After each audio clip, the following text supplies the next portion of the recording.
Hi, my name is Roger.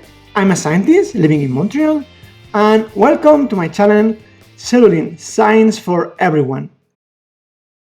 Today, we're going to pour a little bit of salt in our science. September 2020, COVID is all around, but science do not stop. 3 buried lakes are discovered on the red planet. We know that due to the atmospheric conditions of Mars, liquid water on the surface of the planet is not an option. So, scientists have been looking for water underground.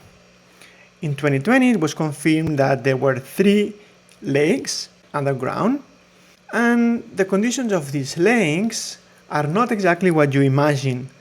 Are lakes with high salt content, but as we said before in other videos, life is able to thrive in extreme conditions. Check our video.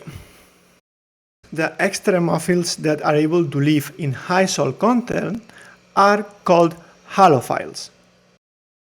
There are many halophiles on Earth, but can they survive on Mars?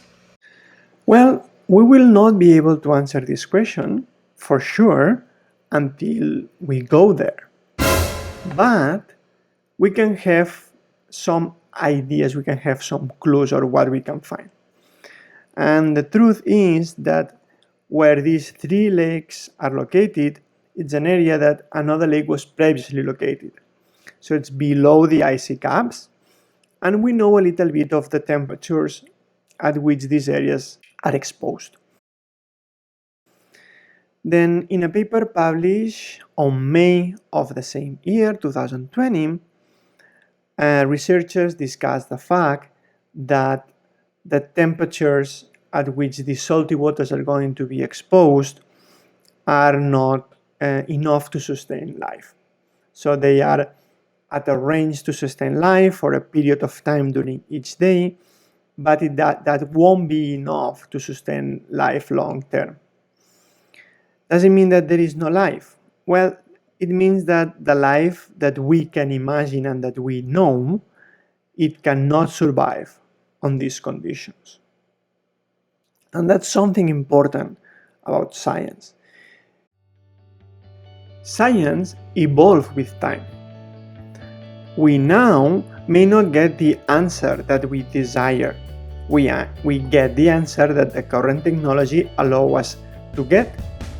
So, from Earth, we can conclude that with the knowledge that we have, life as we know it may not survive on these lakes. In the future, if we go to Mars, we will be able to test, and maybe our minds are blown up and we see that the boundaries of life are extended beyond our comprehension and our current knowledge. Science is constantly evolving, constantly changing.